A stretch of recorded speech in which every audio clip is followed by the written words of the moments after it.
Suddenly, the city's richest man walked into the Grand Plaza Hotel, and my life as a waitress was irrevocably altered. Everyone had called me a fool for believing someone of his stature would even glance my way, but their cynical whispers shattered into gasps the moment he stood at the charity gala and publicly declared his love for me. If you've ever been told you're not good enough, not pretty enough, or not worthy of someone's love, this story will prove that the most unexpected connections bloom when you simply embrace your true self. Stay with me, because this love story will undeniably restore your faith in destiny. My name is Delilah, and I want to tell you about the exact day my entire world transformed. It was a mundane Thursday morning in September, and I was doing what I always did, rushing through the Grand Plaza Hotel's opulent marble corridors, arms laden with art supplies, desperately trying to clock in on time. You see, I wasn't just a waitress. I was 24, working the day shift at the hotel's luxury restaurant while diligently attending art school in the evenings. Every morning, I'd force myself awake at 5 to paint for 2 uninterrupted hours before getting ready for work. Those quiet moments with my canvas were the only times I felt truly alive. The Grand Plaza wasn't just any hotel. It was the kind of establishment where movie stars casually checked in, where multi-million-dollar business deals were sealed over lunch, and where the sprawling crystal chandeliers probably cost more than most people's cars. I'd been working there for 8 months, and I'd swiftly learned about the invisible line separating people like me from the guests we served. Our role was to be helpful, yet invisible, professional, yet utterly forgettable. Most days, that suited me perfectly. I could quietly observe people, sketch their faces in my mind, and fantasize about the day I'd be painting in a sprawling, real studio instead of my cramped, tiny apartment. The other staff members had long accepted their place in this rigid hierarchy, but I was different. Perhaps it was the endless nights I spent immersed in color theory and composition, or maybe it was just an inherent part of who I was. But I saw beauty everywhere. In the way the morning light streamed through the floor-to-ceiling windows, in the elegant curve of a forgotten wine glass, in the unguarded expressions on people's faces when they believed no one was watching. I carried my well-worn sketchbook everywhere, drawing during breaks, meticulously capturing moments that others simply walked past without seeing. "There goes Delilah with her little drawings again," the other waitresses would sneer, rolling their eyes. "She thinks she's some kind of artist. Maybe she should focus on her real job instead of those silly pictures." Their words stung, but I'd learned to ignore them. Art wasn't merely a hobby for me. It was fundamentally who I was, the very thing that made me feel like I mattered in a world seemingly determined to make me feel small. Everything changed the morning Adrian Sterling walked into our restaurant. I was refilling the coffee station when I overheard the manager's voice drop to an urgent whisper. "That's Adrian Sterling," she hissed to the other servers, her eyes wide. "The tech billionaire. He's staying in the penthouse suite for the next month. Whatever he wants, he gets. Understood?" I risked a glance and saw a man in his early 30s sitting alone by the window. He had dark, neatly cut hair and wore an impeccably tailored, expensive suit. But what truly struck me wasn't his obvious wealth. It was how incredibly isolated he seemed, completely absorbed in his laptop, while the chaotic world of the restaurant buzzed around him. I was assigned to his table, and I approached with my practiced, polite smile. "Good morning, sir. What can I get for you today?" He barely looked up from his screen, merely mumbling, "Coffee black, and whatever your chef recommends for breakfast." His voice was deep, controlled, the kind of voice accustomed to being obeyed without question. I poured his coffee, placed his order, then left him alone to work. But throughout the morning, I found myself repeatedly glancing in his direction, fascinated by the way he'd run a hand through his hair when deep in thought, or how he'd occasionally pause and stare out the window as if seeing something the rest of us simply couldn't. For the next 2 weeks, Adrian came to the restaurant every single morning and requested the very same table. He always ordered the exact same thing, black coffee and whatever the chef recommended, and he always seemed utterly absorbed in his work. The other servers were clearly intimidated by him, but I was undeniably intrigued. There was something almost lonely about the way he sat there, surrounded by extravagant luxury, yet seemingly disconnected from it all. Then came the day that changed everything. I was rushing to leave after my shift, my arms full of art supplies, and my worn leather messenger bag slung over my shoulder. I'd just bought new oil paints with my tip money, and I was excited to try them out. But as I hurried toward the elevator, I collided with someone rounding the corner. The impact sent everything flying. My paints, my brushes, my cherished sketchbook, all scattered across the polished marble floor like colorful confetti. "Oh no, I'm so sorry!" I dropped to my knees, frantically trying to gather my things before anyone important saw the embarrassing mess. But when I looked up, I found Adrian Sterling himself crouched down beside me, holding one of my sketches. It was a drawing I'd done of the hotel lobby, but I'd added my own personal touches. Soft, inviting, shadows, warmer, more natural lighting. Tiny details that made the vast corporate space feel more magical than impersonal. "Did you draw this?" he asked, and I was genuinely surprised by the pure interest in his voice. "Of our lobby?"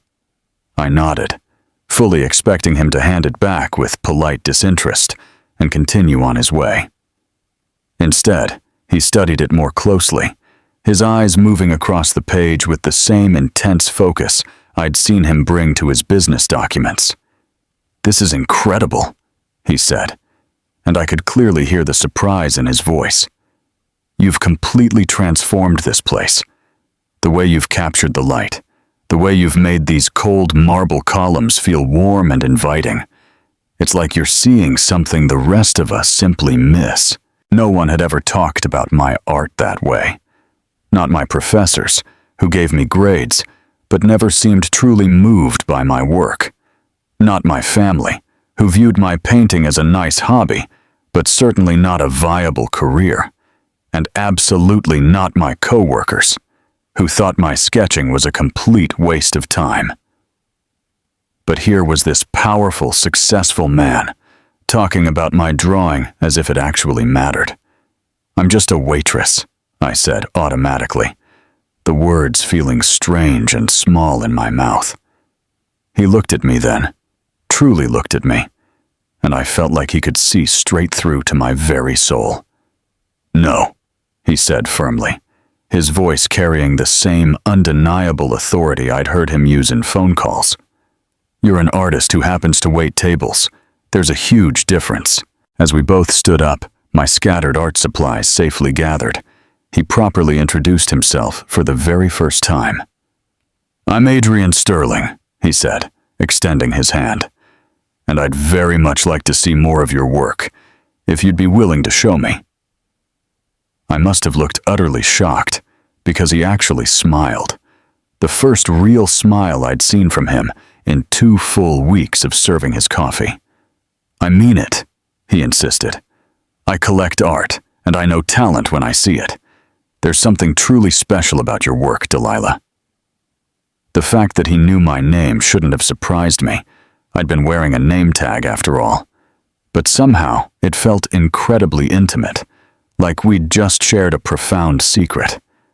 When he asked if I'd like to have coffee with him the next evening, I said yes before I could even think of all the reasons I should say no. That coffee date unexpectedly turned into the most extraordinary evening of my life. We went to a small, unassuming cafe in the Arts District, far from the hotel where curious eyes might spot us. Adrian arrived before me, looking completely different in jeans and a simple sweater, more approachable somehow. When I showed him my portfolio, the paintings I'd done in my tiny apartment, the quick sketches I'd made of city life, the abstract pieces that seemed to flow from somewhere deep inside me, he didn't just casually look at them. He studied them intently, asked insightful questions about my techniques, my inspirations, my deepest dreams. "You have a gift," he said, turning the pages of my sketchbook with careful reverence. "The way you see light, the way you capture emotion in a simple line. This isn't just talent, Delilah. This is pure vision." I learned that night that Adrian wasn't merely a successful businessman. He was someone who profoundly understood passion. He'd grown up in a small town, worked his way through college, and built his tech company from absolutely nothing. He knew exactly what it meant to dream big when everyone around you expected you to settle for less. When he spoke about his work, his eyes lit up in the exact same way mine did when I talked about painting. We were both driven by the deep-seated need to create something meaningful, something that would outlast us. For the next month, we met regularly, always in small, out-of-the-way places where no one from the hotel would think to look. Quiet coffee shops in peaceful neighborhoods, obscure galleries in the arts district, parks where I could sketch while he worked on his laptop. He'd bring me fascinating books about famous artists, and I'd eagerly show him my latest paintings. He made me feel like my art mattered, like I mattered, in a way no one else ever had. But our secret couldn't last forever. The Grand Plaza Hotel was like a small town where everyone knew everyone else's business, and it didn't take long for people to notice that Adrian Sterling consistently requested my section, that he'd linger after meals, that he'd actually look for me when he passed through the lobby. At first, the whispers were merely curious. "Did you see how he looks at her?"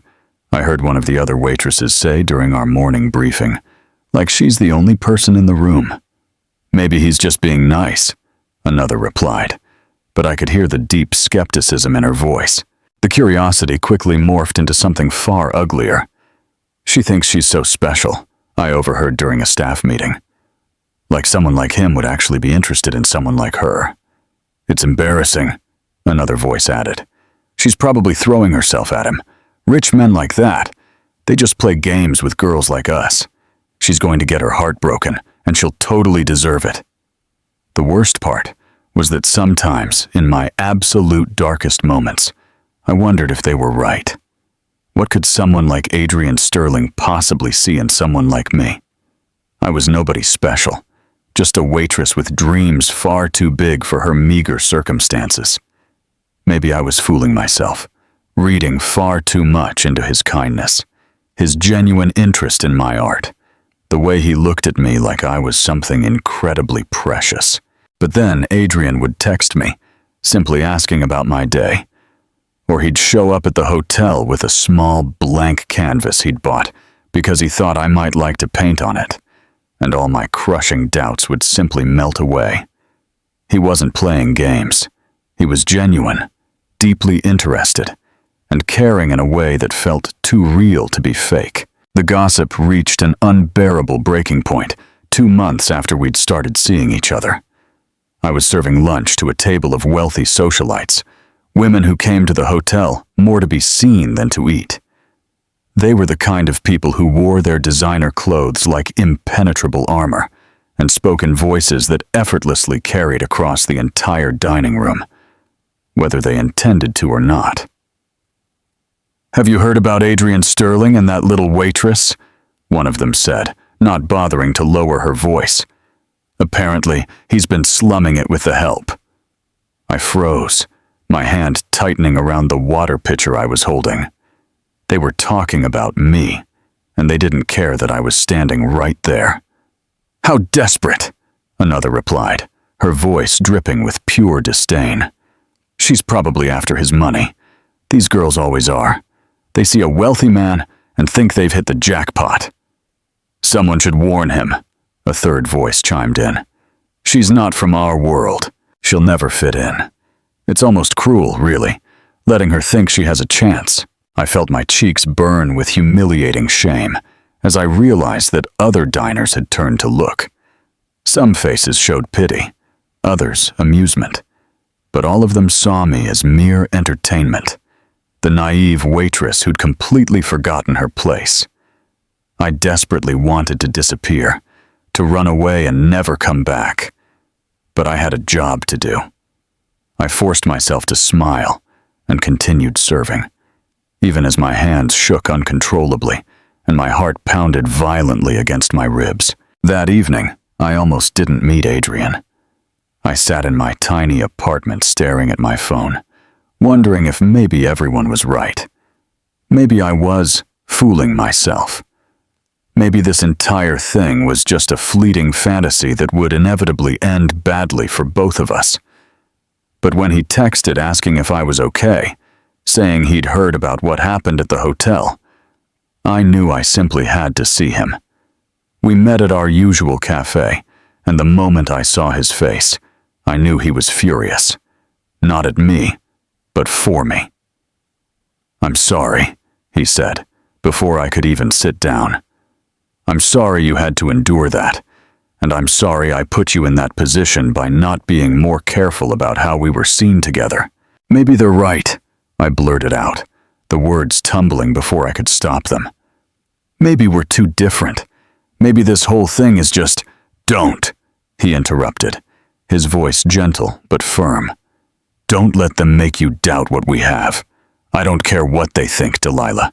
I don't care about their opinions, their prejudices, their narrow view of how the world should work.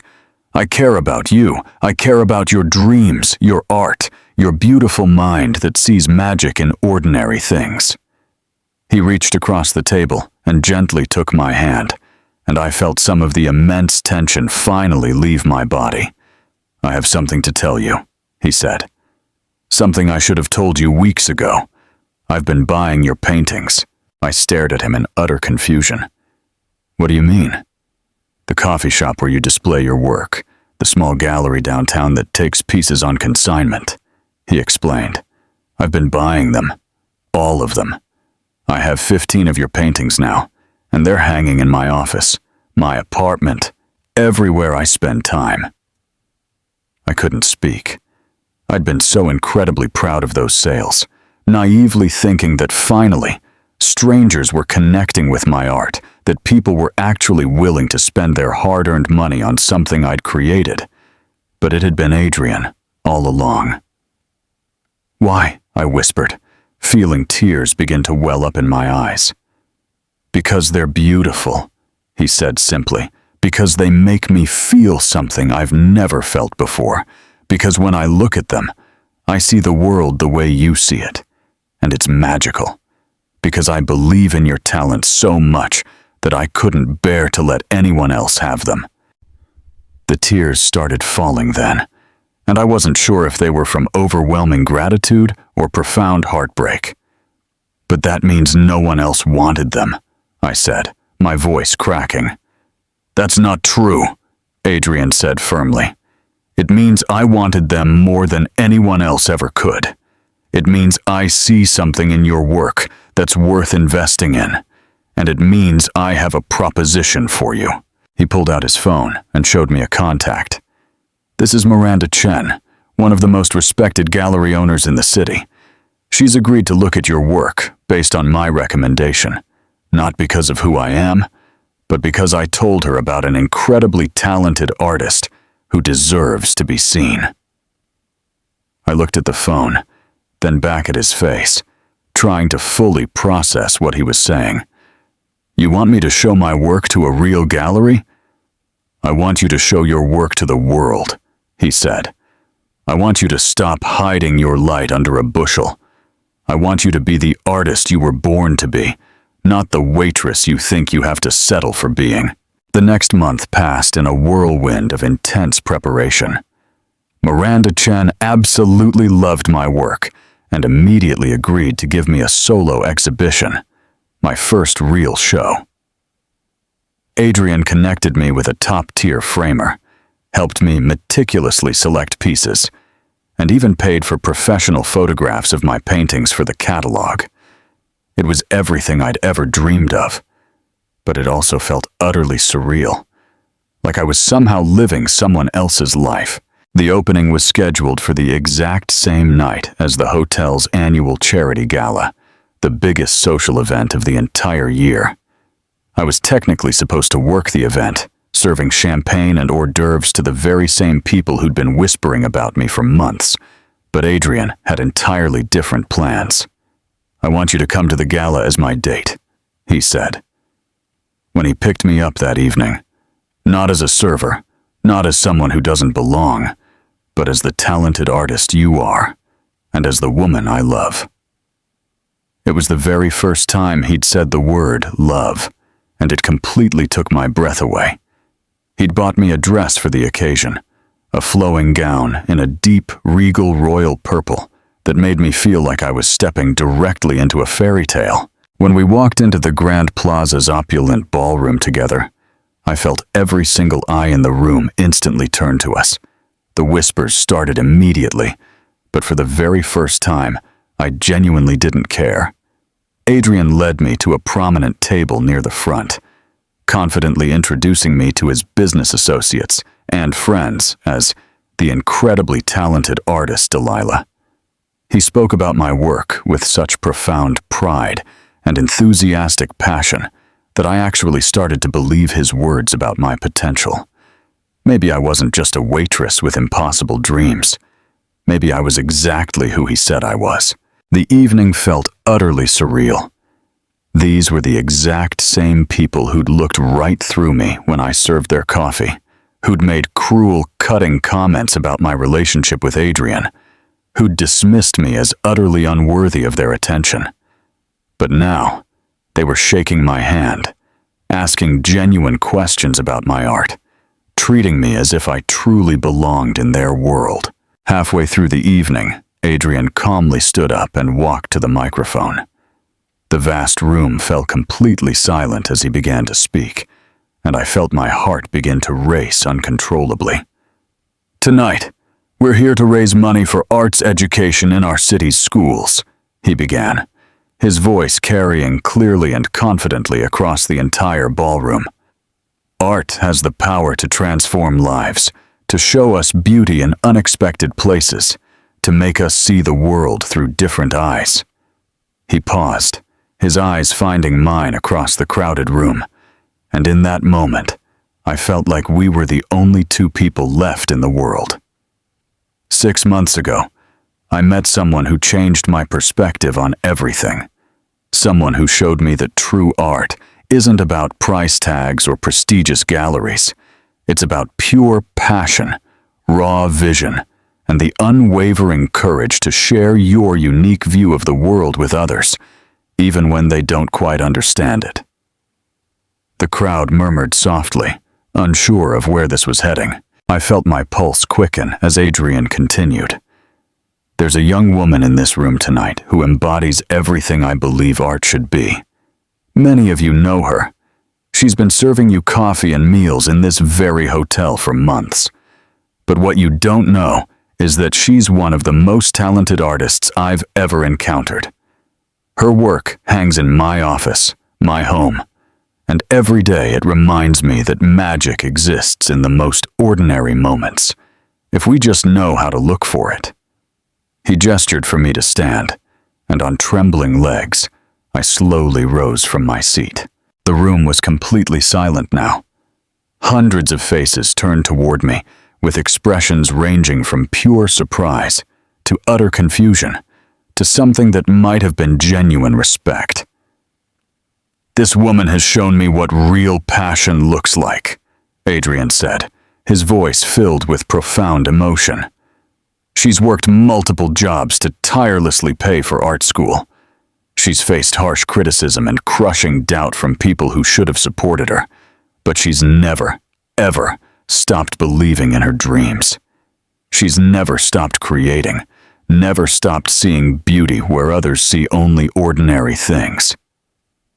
I could feel hot tears streaming down my face, but I didn't care. This was the moment I'd both been terrified of and secretly hoping for, in equal measure. Adrian was choosing me publicly, in front of all the people who had doubted us. She's not just talented, Adrian continued, his voice breaking slightly. She's not just beautiful, though she is both of those things. She's the person who taught me that success means absolutely nothing if you don't have someone truly special to share it with. She's the person who makes me want to be better, to see the world through kinder eyes, to believe in magic again. He paused, and the silence in the room was deafening. She's my everything, he said simply. And next week, you'll all have the chance to see why, when her work is displayed at the Morrison Gallery. I encourage you to attend, not because of your connection to me, but because her art truly deserves to be seen and celebrated. As he returned to his seat, the room erupted in thunderous applause. Some of it was politely restrained, some of it was genuinely enthusiastic, but all of it was real. People were clapping for me, for my art, for the dreams I'd been too scared to truly believe in. The gallery opening the following week was everything I'd ever imagined, and so much more. The same people who'd whispered about me behind my back actually came to see my work, and I watched their expressions transform as they moved thoughtfully through the gallery. My paintings, my unique vision of the world, were finally being seen, understood, and deeply appreciated. But the most meaningful moment came when Adrian found me standing in front of my latest piece, a large canvas showing the hotel's lobby transformed into something truly magical. It was the exact same scene I'd sketched that day when my art supplies scattered across the floor. But this time, it was alive with vibrant color and endless possibility. "Do you remember what you said to me that first day?" he asked, slipping his arms around me from behind. "You said you were just a waitress." I leaned back against him, feeling completely safe and utterly loved. "I was wrong," I said softly. "No," he said, pressing a tender kiss to my temple. "You were exactly who you needed to be. You were someone who saw beauty everywhere, who worked incredibly hard for her dreams, who had the courage to keep creating even when people told you it was pointless.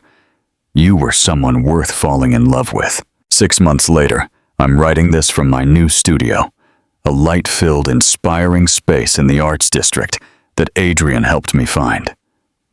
I'm still the same person who sketched during coffee breaks and dreamed of being an artist. But now I'm also an established painter, with collectors actively asking about my work. I've learned that the whispers behind my back were never really about me.